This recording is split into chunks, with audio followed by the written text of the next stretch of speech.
Hey, what's up everybody? Welcome back to another virtual production live stream. Welcome back on YouTube and welcome back on Discord. We're streaming on Discord and on YouTube because you get slightly better stream quality on YouTube. I do now have Discord Nitro, so you might get quite good quality on Discord as well.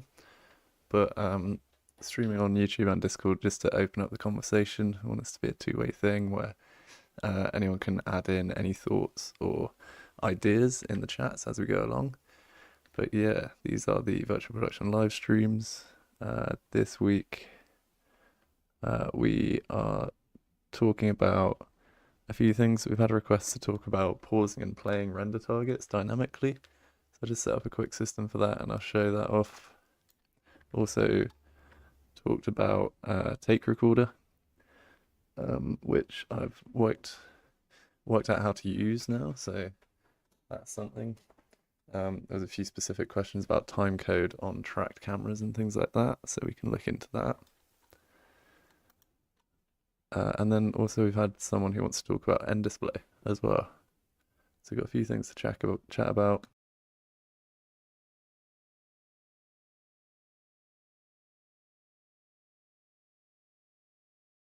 Yeah, a few things to chat about and should be an interesting session.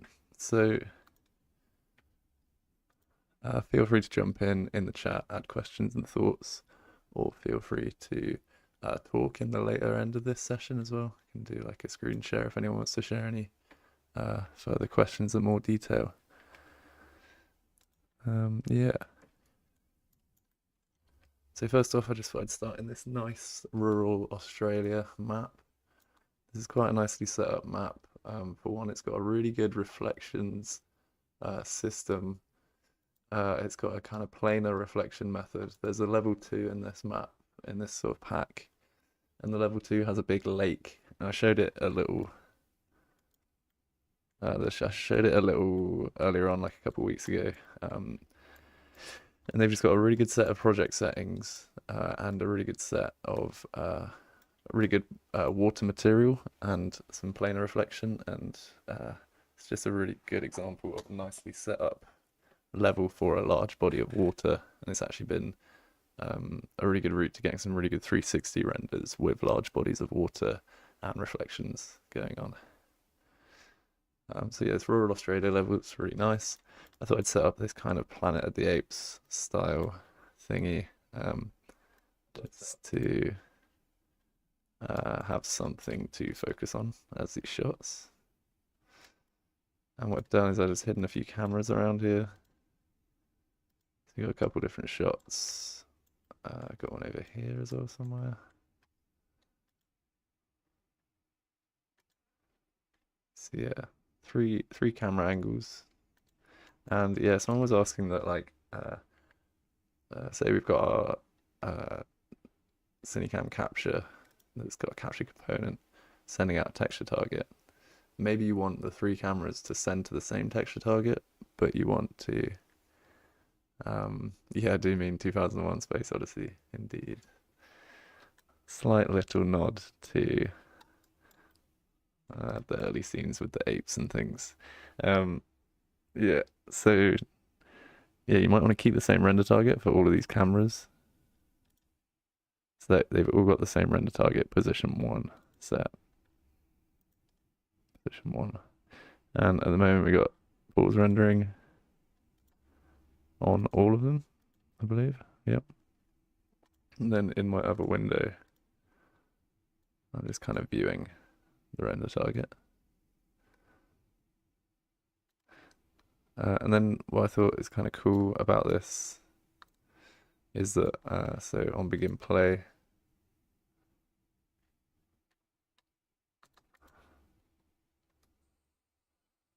I've got the 1 key for one camera angle, 2 key for another camera angle, 3 key for another one. And what's quite cool about this is you can have the one stream going out. As you can see my spectator pawn flying around. Let's see if I can find where I'm at. Miles away. Where's the camera? Over here somewhere. You know, it kind of frees you up to do stuff in your actual game, in your simulation, while sending out, you know, any three of these camera shots. Fly over here. Hello. So obviously it doesn't have to be just a floating orb. You could have different things going on your main kind of editor screen. And then you could send out the stream at the same time. Of course, this is like a little intensive. So maybe you would like run this in wireframe mode, getting a bit better frames per second, as you can see in the top corner here. Hold on, sorry if you're just hearing the desktop audio. Oh no, you're not. I'll give you a little bit of that then. A little bit of background noise. But yeah, the idea that you could kind of do some main controls at runtime and then send out these three shots kind of irrespectively. Also, what's quite cool about this is like each of your three cameras could be doing some movement on sequences, and they could just be kind of idling. They could be doing a kind of loop or be doing a back and forth on their own accord, and then you just kind of cut in at whatever point they are at the sequence. So it wouldn't be last week we set a made a system for switching cameras switching one camera to different locations based on a level sequence. If we had it this way, we could have multiple tracked cameras in the scene, or we could have multiple cameras on their own sequences, and we could just cut into those sequences at whatever point that it's at. So it's kind of another method of camera switching. It's got certain benefits and certain drawbacks, but it's a total valid way of doing it as well. So I'm just going to dive into how we did this. Really simple, just level blueprint setup for now.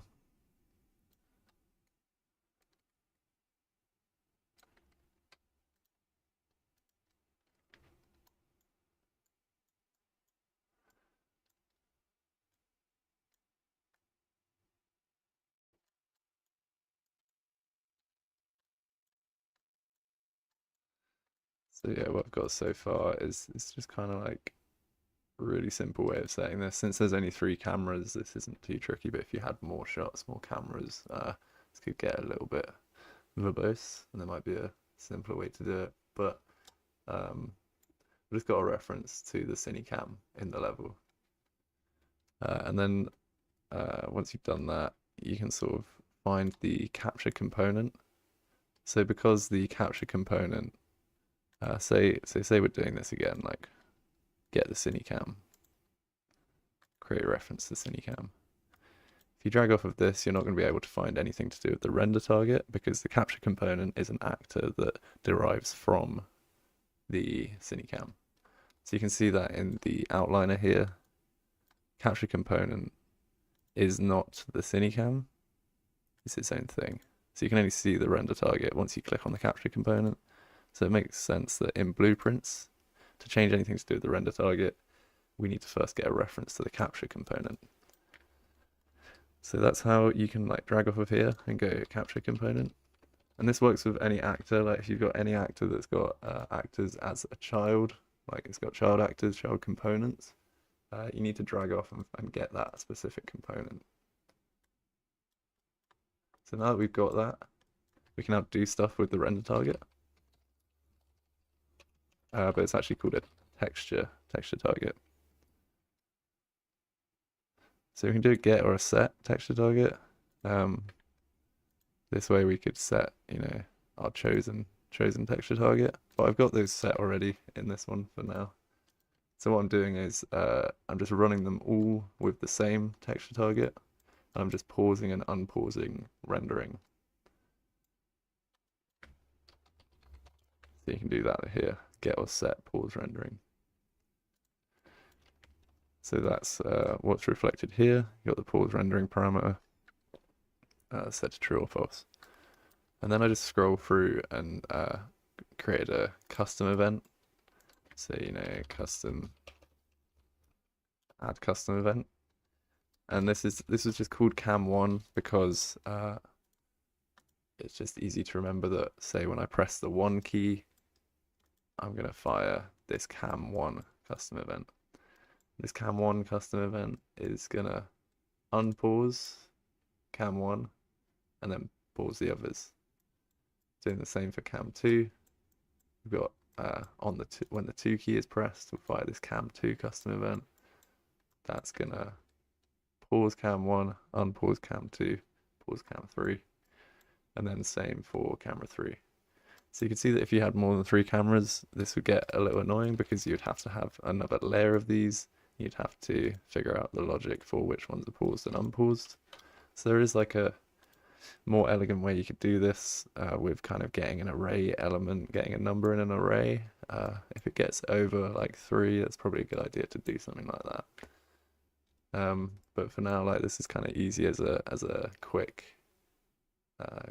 blueprint. So yeah, just firing these custom events now off key presses. It's just kind of easier to split it out like this. So we've got this like quite annoyingly big function going on. Or like custom event fired doing this stuff. So it's easier to just bring it into this custom event. So I'm just using getting this based off of a keybind. So that's how I'm doing the switching cameras. It's just pausing and playing different render targets. I'll just demonstrate it again. If we check this render target out, got this here, press play.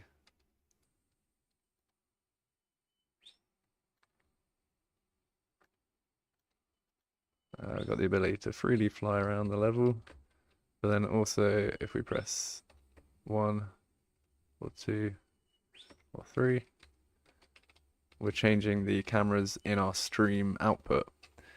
So this could go to a spout sender, and you could change the views live while you're doing things in your game.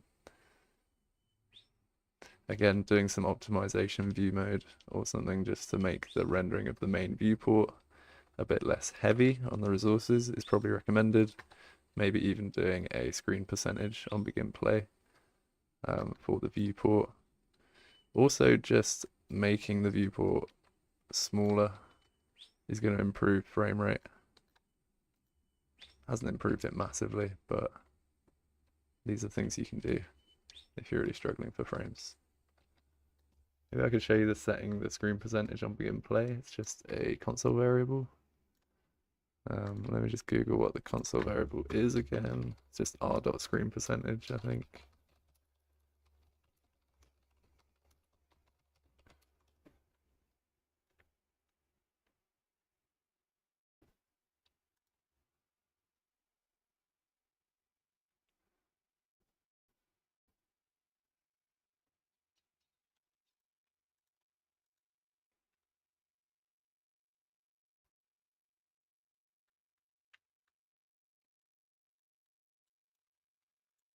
Yep, so I think it's just r.screen percentage. So if you go level blueprint, begin play,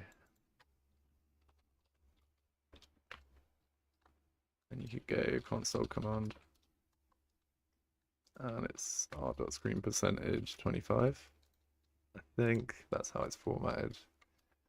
Let's see. I'm just gonna do a print string.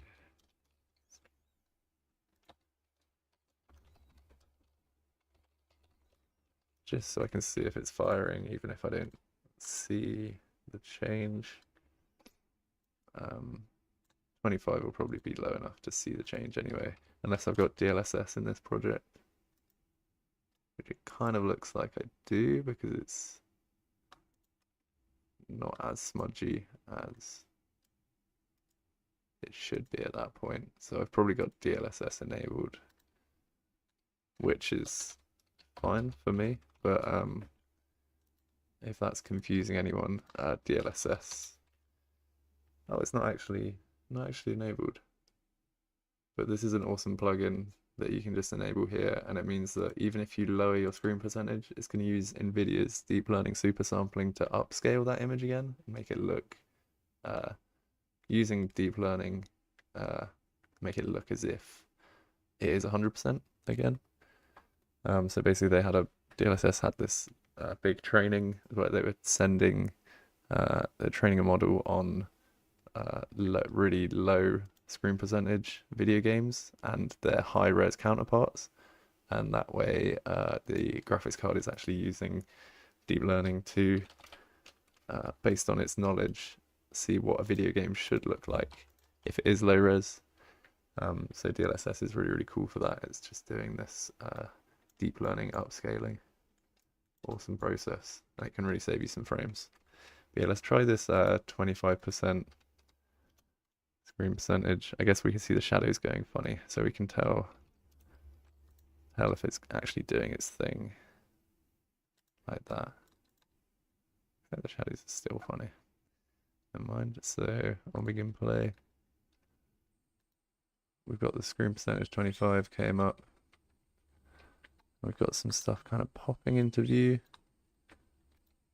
but it looks like the render target might be affected by the screen percentage actually. That's interesting.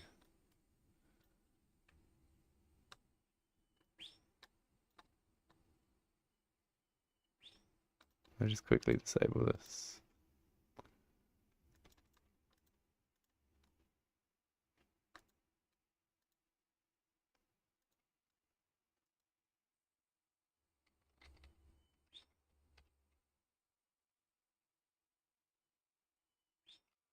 Like I'm still getting kind of knock-on effects of this screen percentage being low. Interesting.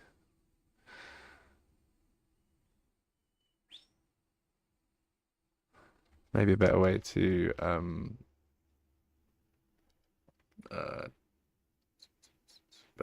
handle this could be through scalability settings, maybe. But I'm not sure if you set the engine scalability settings, it's going to do that across the board, surely.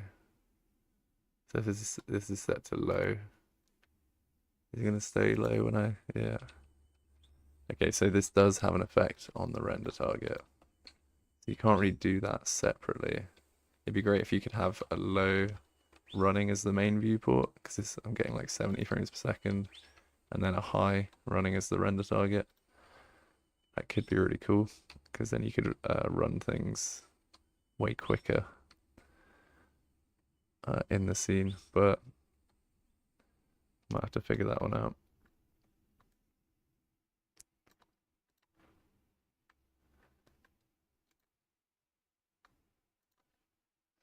But other than that, I was kind of playing with what else we could edit and look at changing with the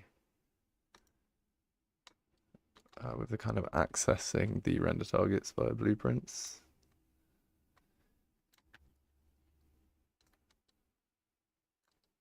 So if we check this out again, I was looking at changing the resolution as well, resize render target. This wasn't working on runtime, so it's another one that I'm not super sure about.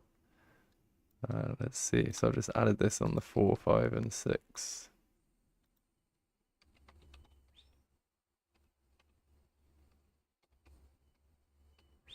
So it's kind of flashing off and then going back to the right the original resolution. So I'm not sure what's causing that. It could be the camera settings as well. So can we just set this here? Yeah, we can set that here regardless of the kind of camera settings. And we can play this. Kind of sets it back to that. So I think maybe the camera aspect ratio might be having an effect on this. So say camera 1 is 35 mil. Camera 2 is whatever that is. Camera 3 can be normal. Is this now going to change the size of the render target?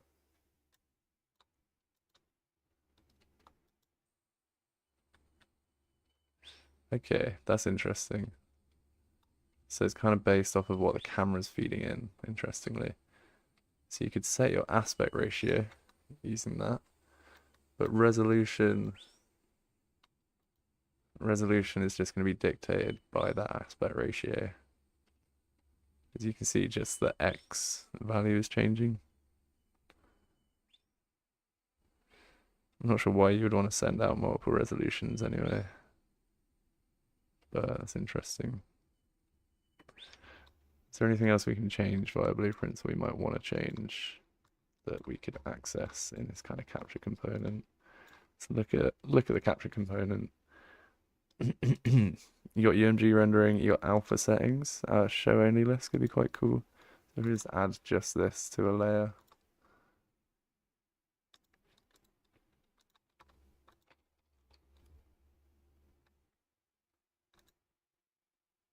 Let's go Cinecam. Let's add this for each of them. Show only list. Let's do show only actors. What was it? Oh, this is actors, not layers, isn't it? Cool. That's easier. Do this for all of these. So what's this called? What's this called? Just cube. That's the only cube in the level. We got those. And then for the show only list, alpha, use show only. I can't do that for all of these at the same time. Capture, show only, cube, capture, show only, cube, capture, show only, cube, and then just to check this is working. Oh, it's not. Have I got the wrong alpha setting? Okay. Hopefully this won't take too long to restart. We'll see about that. But during this, I've just been had mentioned to me. Yeah, it looks like it won't take too long. This quite cool media production show. I think it's like today. Yeah, this is the last day. But maybe you would see some highlights, some videos coming out from this. Just another kind of expose conference thing.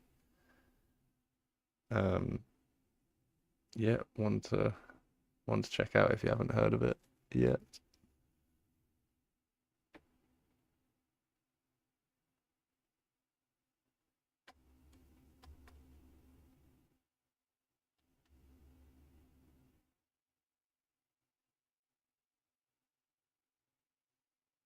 Adrenaline pumping behind the scenes tales, see? Well up for that. Cryptus, glad that yeah, has helped. Yeah, hopefully that's gonna get you going for that switching the render targets. Yeah, let us know if there's anything else.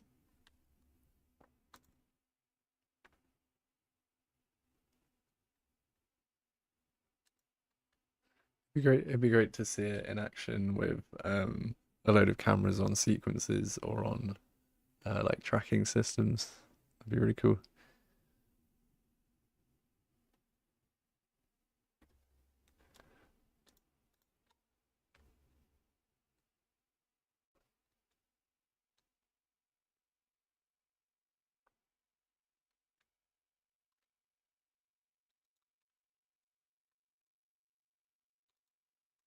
(2024) day one highlights already. People, lots of ideas floating around. Good vibes. Everybody's happy, everybody's excited. It's interesting to know what are going to be the big stories this year. It shows how thriving the industry is, making connections in person rather than having to do it all remotely. The quality of speakers they have and just the amount of sessions throughout the day on the programme is just unparalleled.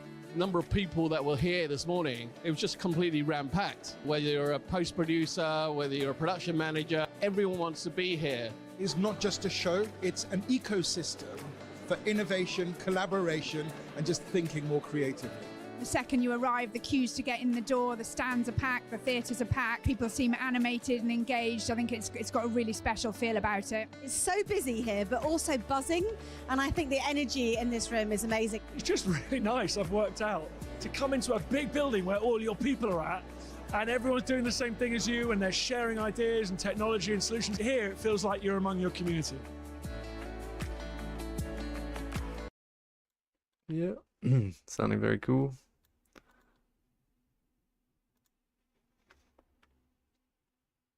Yeah, be cool to see what came out of that one.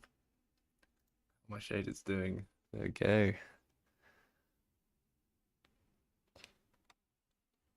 All of this just to show the show only list, which is not even that necessary. We'll get on to tape recorder after this.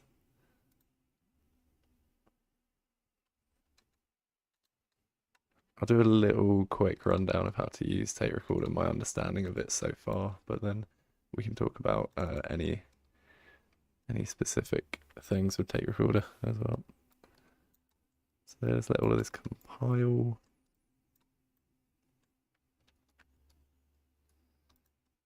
And then let's see if we can use the show only list now. Let's get these back to 16:9.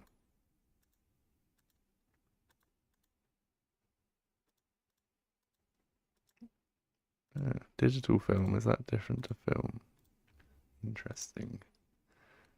Look like the focal length is just a little bit different. The field of view. Okay, so show only list.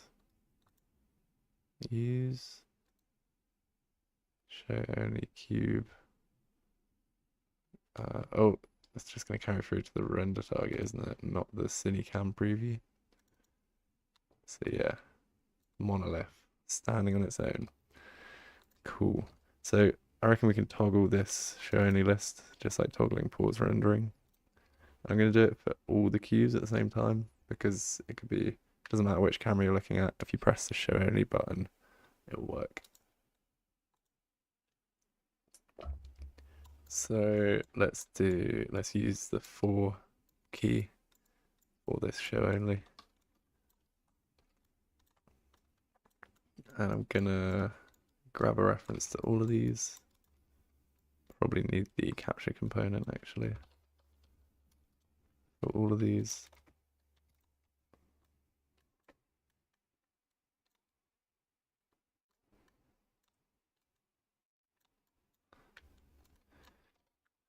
And then on the 4 key, we could do a booleans, or we could do a flip-flop even.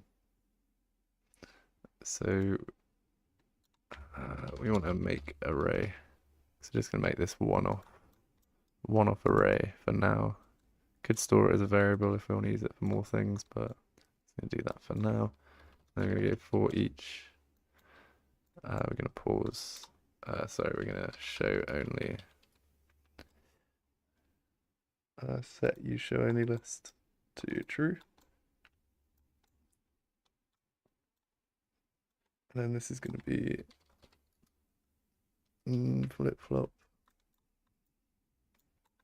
And this is going to be set to false. Something like that. A bit sketchily laid out, but should work.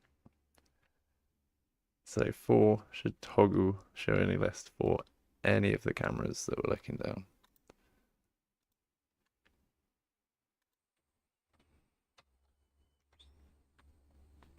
So let's get the render target up.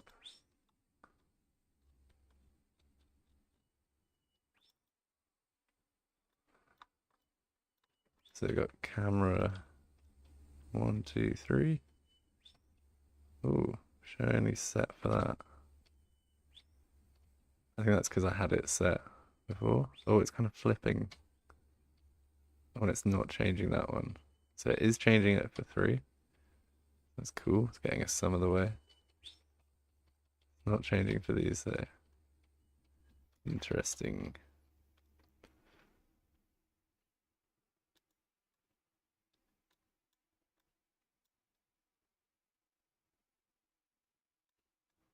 Let's see what's going on. Did show any list off for all of these apart from that one? Let's see if it changes if we just set that.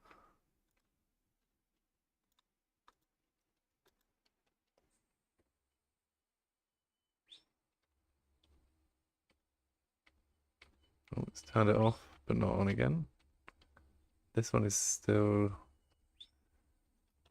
working as normal. Weird.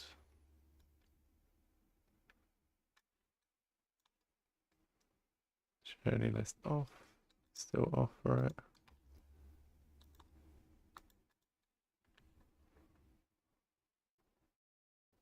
Oh, it's because I've not done the for each in this one. It's got to be that.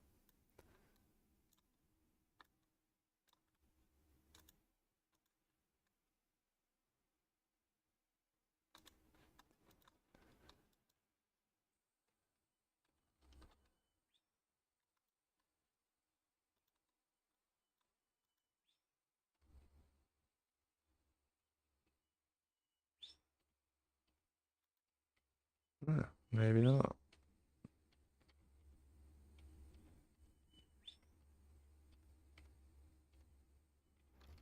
Interesting. Maybe there's another way we can do this.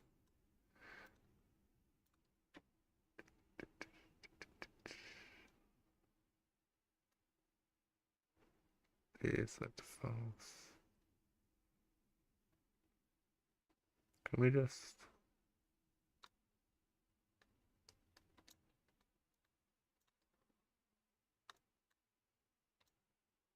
do that?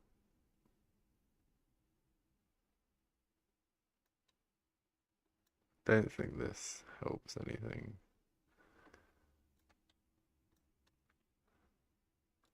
Maybe it's that, like, if it's not active, you can't change it.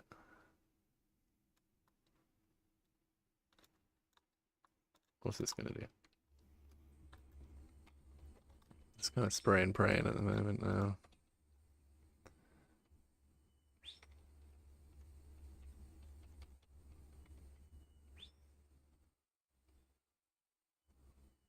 Well, we know it works for one as a one-off. Maybe the make array is causing issues. So, like, I guess you could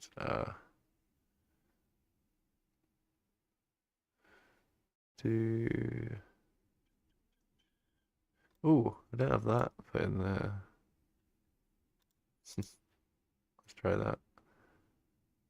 That would make sense. It's not doing it for all of them.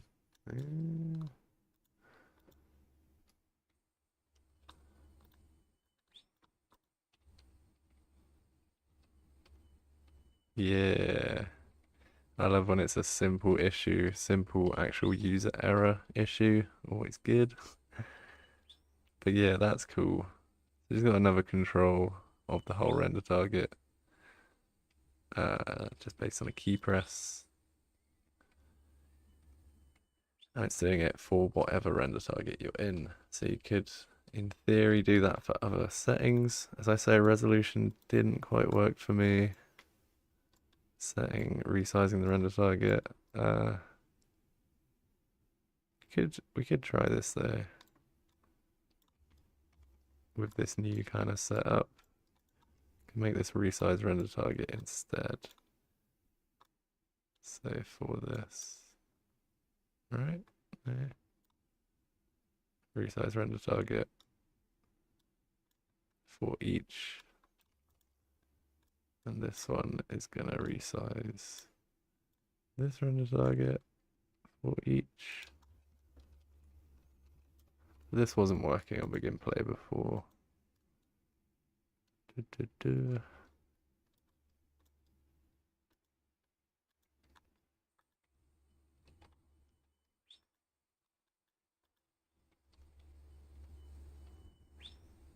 Yeah, it doesn't like resizing it at runtime like that. Just kind of flashes. I think that's to do with that camera setting that you've got the camera aspect ratio set. But yeah, that's cool. been talking about this for 40 minutes now, so that's cool. Let's talk about Take Recorder. Let us know, Grandafunk, if you've got any specific stuff to chat about with Take Recorder, or I can just go through a general what I've found about it so far. It could be helpful for some people. Oh, cool. So we got Take Recorder has some odd quirks, but it's hard to be specific without going back and documenting the things that are happening. It's probably more the issues of sequencer, with the sequences that are created by Take Recorder. Well, it's how sequences are used in the Take Recorder, in addition to the camera movement. Screen record something at some point soon. Can also live stream camera movement data from my Bliss over IP. Yeah, that's a really cool idea. Definitely do your camera movement, send the data to me to stream out. That would be very, very cool. Yeah, thanks for your input. Anyway, I'll do a basic, my understanding of Take Recorder for now then. Literally just from working it out very recently, so it's proprietary knowledge. But it seems to me like Take Recorder is really good for recording things in game, such as that floating pawn movement that I had flying around, the floating orb, or just like some camera movement made by, you know, ideally a tracked camera. But in my case, I'm just going to like do this and record that. So to do like a take, you want to have it enabled in plugins. So you got the Take Recorder plugin here. Enable that. Then go Window Cinematics Take Recorder. This is kind of cool for, it's kind of like a Mario Kart race replay. Okay, thinking of it in those terms is quite interesting because Mario Kart has the whole, when you finish a race, it has the whole race playing back again, but then it films it from whole new camera angles and you can select new camera angles. It's kind of because they've done a recording of the whole race and then they're just playing it back like a level sequence. So that's kind of what I'm envisioning kind of Take Recorder as, more or less. So yeah, with this open, you can kind of add a source, and I'm going to add a camera. So it's like we want to do some camera movement. So let's add this camera. Anything that you want to see kind of move on begin play, you'll set this. So let's do it just for the camera for now. And I'm going to pilot the camera as well. So I can record a take. 3, 2, 1. Cool. And then we can do some movement. Obviously, it's going to be moving based on my mouse, so it's going to be a bit janky. But yeah, got some movement. Wonder if you can do like field of view just in the camera component here as well. Be interesting. Focal length.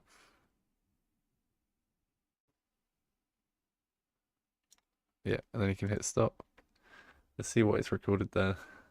Whether it's done the movement and the focal length.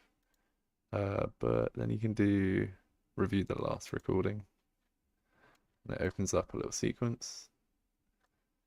And the sequence is actually kind of a sequence within a sequence, because this is kind of how they want you to lay out these sequences. You want to have a master sequence, and then you want to have this is a level sequence within the sequence. So if you double click it, you can see these are the tracks that I've set. And yeah, it has taken the focal length, my changes to it, and it's turned it into a whole load of keyframes. Because I was making all those little adjustments, like each take it was recording a different number. So it's like a load of keyframes. You could probably delete most of these to get a smoother kind of transition. Or, you know, if you're going for a handheld feel or something like that, then that's cool. So with this piloted, if we play this back, are we going to see any movement? I've not got any transform movement here, interestingly, which I did get on my first take. But are we going to get focal length? Do I have the focal length change? So that's interesting. I didn't get the transform, but that's the idea that, you know, these parameters that you change on the fly, you know, ideally with some kind of better controller than like a mouse or something, you will get these actual changes being made. It's obviously really good if you've got like a third-person character or some playable character in your scene. If you track anything in your game that you want recorded, then you'll have a whole level sequence that will play it back. And again, this is just in, you can find it in here, right? Show hide the takes. These are the takes. This is one I made earlier. And then this is the overarching scene sequence. Is that right?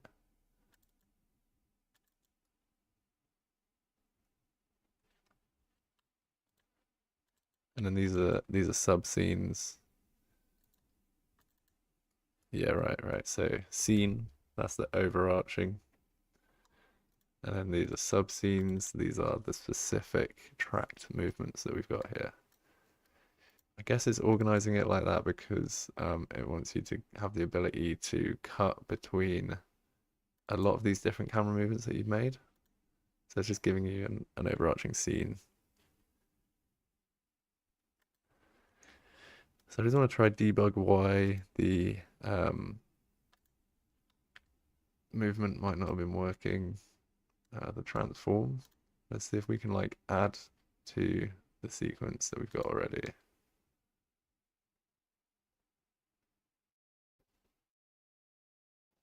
Start a new recording using this take as a base. Do I want to do that? So Al Cinecam Capture 1. Oh, this is my 360 cam. That'd be why. Cinecam. Let's try this. Start a new recording. Using this scene as a base. So this is ideally my overarching scene, the same overarching scene, and it's just going to add this new take to it, maybe.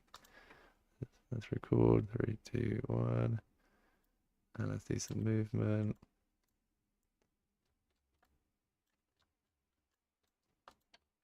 I wonder what that would do. I wonder how that's going to manage that. But yeah, could actually be quite cool as a shot for like a big like game style shot. Just to suddenly be like, whoa, I am orbiting freely. And to have that movement keyframed, it's actually quite cool. But if you got like a space mouse or something like that, it could be even better. Yeah, let's stop that one. Oh god, I've started again. Did I just override that? Oh god. Let's see. I think I cancelled it before it started. So we do have another whole scene. We've got another whole sub scene. So I don't know why it creates a whole other scene again.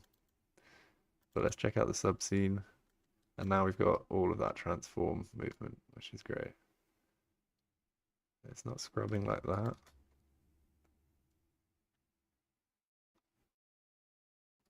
Not actually playing. Perhaps in the overarching scene. If we view. Can you hear me? Yeah, hey Tom. Hey, so in the sequence, open that back up. You just need to click on something. I'll show you. Cool. Can I get that here? Review last. Yeah. Double click. So on the left, right there where your mouse is, move to the right. Yeah. There's the camera on, and This one. there. This one. So locking. Oh, so I didn't like jump into the camera. Okay. Awesome. Also, if you want to make changes, see in the very far upper right, there's a lock icon, like a padlock. Here. Yeah. Got you. That's the only way you can make changes. Nice. Yeah, that's cool because then you could kind of smooth out some of this animation. And typically you would, you know, ideally if you're doing production, you would want to make a copy of this before making any changes to it. So safety. Yeah, totally. Yeah, nice. So it's quite cool that you can get interesting movements from a kind of mouse or something like that. And then, you know, if you wanted to, say, smooth out something like this, I'd probably just like delete a lot of these middle kind of keyframes. So we're now just kind of interping from one to another. Cool. So that's how you can edit that. That's nice. that's sort of the limits of my understanding on Tape Recorder, but hopefully it shows how it's quite cool. You do have to track everything that you want moving in your scene. So if you've got a lot of moving parts that aren't moving based off of like a blueprint that they're moving off of, you will need to track them to get that keyframed movement. But yeah, pretty cool way to get takes going.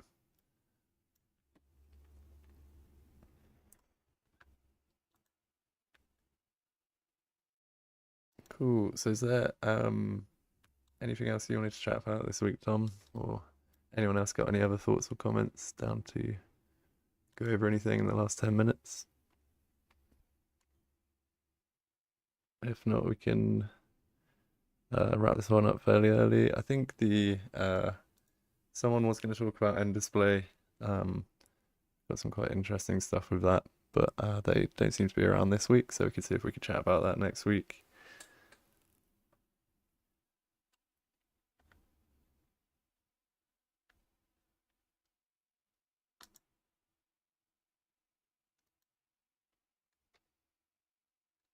But yeah, this has been something that I just haven't even like tapped into at all, but it seems really good for if you've got like a scene running, you want to take takes and then just like make sure everything is back into a sequence. As an FYI, if you want to run a sequence, let's say you have a thing happening in the scene that's its own sequence, you would think that you could go into Take Recorder and just add the sequence, like right mouse click in there and add the sequence, but you can't go into Take Recorder and open the sequence. You have to go to the content browser, right mouse click on the sequence, and then say open in Take Recorder, which you would think would be the same thing, but for some reason it's not. It's got that specific way through, right? Interesting. So like if I was to add this one, I have to get open in Take Recorder. Yeah. Right. What? And then this is something I can now add more movement and then you would add the camera that you're going to be tracking, for instance, into Take Recorder, not into the sequence, but into Take Recorder there, which you can drag from the outliner. Yeah. Well, so you would have, so you've got like existing movement and you want to say, I'm now adding this movement into Take Recorder. You would track this. Yeah, I mean, say that you had a sequence where the obelisk there is rotating, right? Yeah. And you had a sequence that's making it rotate. Then you would open that in there. So it's rotating as you're recording. So like, for instance, specifically what we did yesterday, in fact, is I have this rotating platform, like a round rotating platform, and we had somebody sitting on it. And I created a sequence with an Aruco tag, which is what I use to synchronize the position of the camera to the real camera in the environment, and basically have that Aruco tag rotating inside the scene, and then I attach the camera to it, and then it rotates at the same speed as the physical platform. So the end result is that I get that kind of rotate around look, even though I'm shooting a real person into the environment. Does that make sense? Yeah, totally. Very nice. Very nice. I'm just going to try test this out. So it looks like you could set this here, right? So I've got a sequence there where it does that. If I go rotate. So if that's tracked and then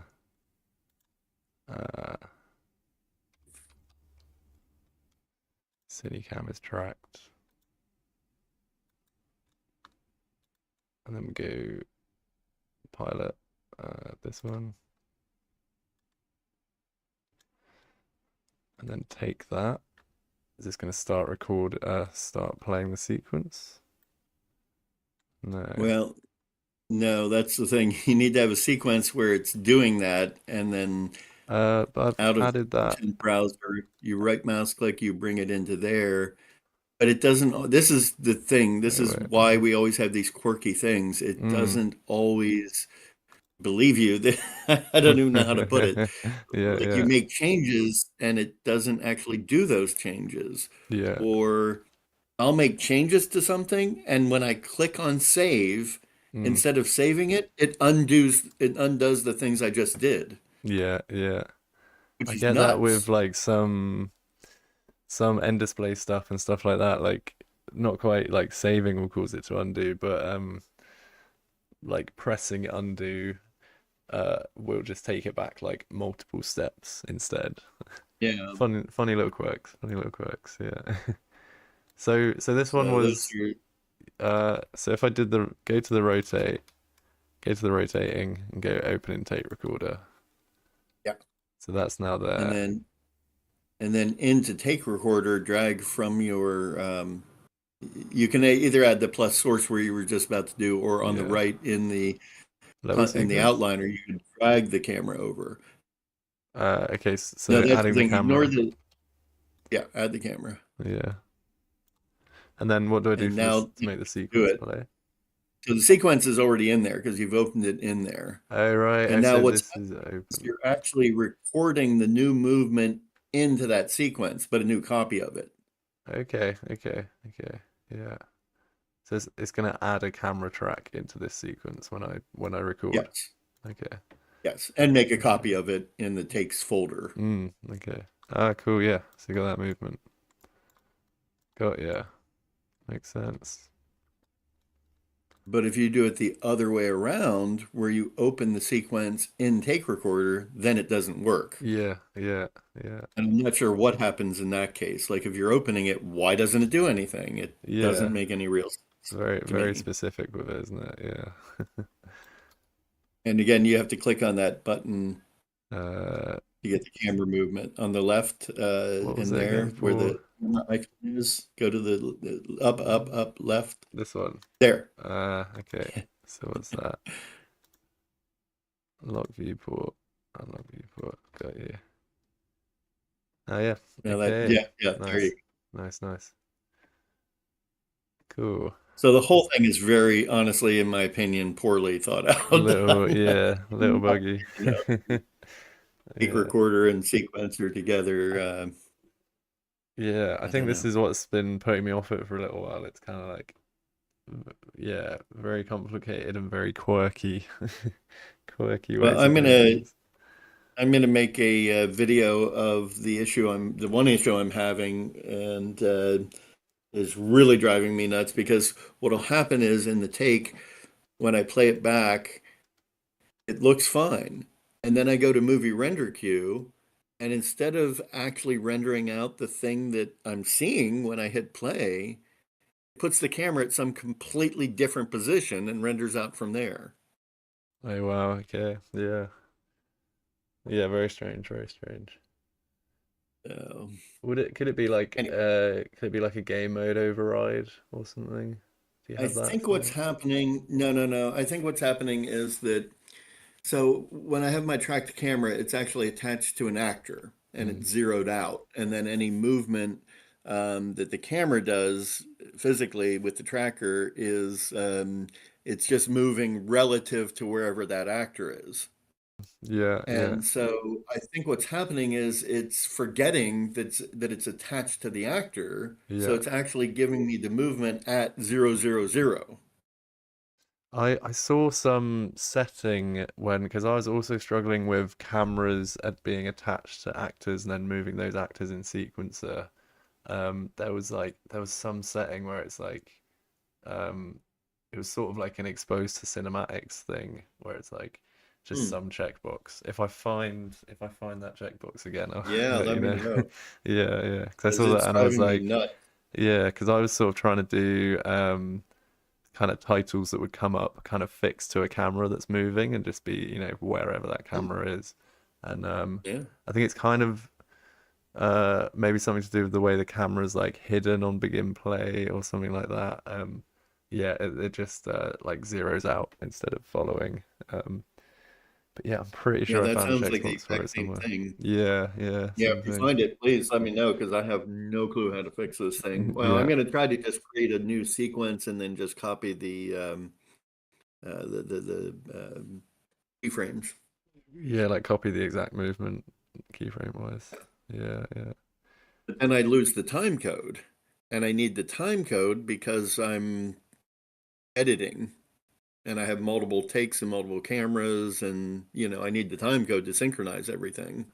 Yeah, yeah. How do you actually kind of access the time code from this? Do you I'm not sure. yeah. That's the thing. It Yeah. shows up, it's there, but I don't know how Mm. to access it. I don't know where it's like in the lower, at the very bottom below the, oh, you Oh, just sorry, closed back in the it, but sequence.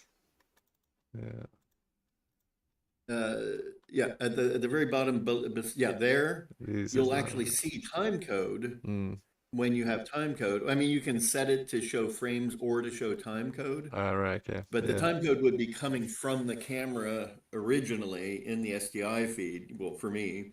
And but I'm not sure where it's written to or how you can even access it. And I've tried to manually input it into a new sequence, and it just like I hit enter and it disappears. Yeah, So that's really another funny. thing I don't quite get. Yeah, because I was trying to search like where you get the time code from. There's not a lot of info on that either. Yeah. Very interesting. Yeah.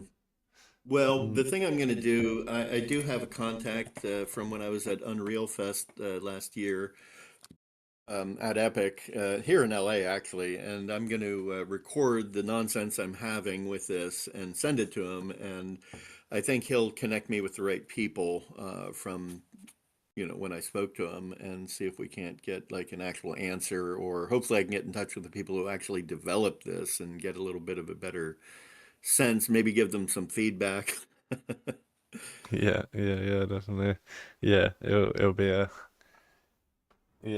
probably the response will either be, oh yeah, we haven't really given it much thought because we're doing other stuff, or it'd be like, Yeah. oh yeah, this is obviously a But there are a tricky lot of people doing workflow. virtual production now. You would hope that they would Yeah, actually pay attention to. yeah, yeah. Do hope so. Do hope so. But yeah, it's good that you can get that direct link to get some feedback. That is one thing that's quite good. It's like you're generally quite able to get in touch with someone who really knows what they're talking about if you push hard enough, Yeah, And not obviously with your easy, but contacts, yeah. but I guess it helps to go to the event and meet the person and people in person. So Yeah, definitely. Yeah. well, I'm planning on going to Unreal Fest in October, and they're doing it in Seattle this year. Well, they have ones in multiple parts of the world, but the U.S. one is in Seattle, and yeah, they're kind of nice, hang out. Except for I got COVID last time, like Oh at no. the show. The last day, I was super sick. You only missed one day of it though, was it? I didn't even miss the day. I was just like, by the end of the day, I was completely out of it. So I kind of like sort of went to the party at the end, Hmm. and then I went back and went to sleep and was sick on the plane. So I didn't really miss much. Yeah, yeah. Yeah, But I'll that'd tell be you, cool they though. had this event, basically, it was like a big circus. It was actually really cool. This thing they set up, like the final party, but they had a photographer there, who did one of those like photo booth things. So you'd wear like a cowboy hat, and they had just like a still image in the background.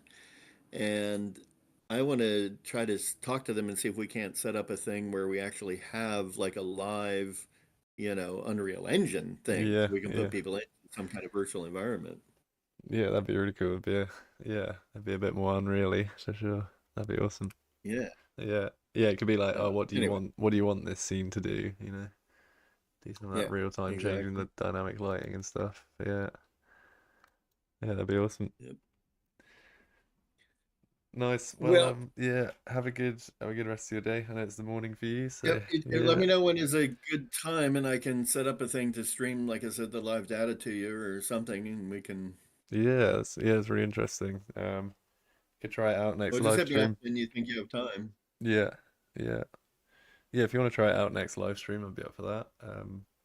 Okay. Not got any other topics at the moment, so yeah, we could try that out. That'd be cool.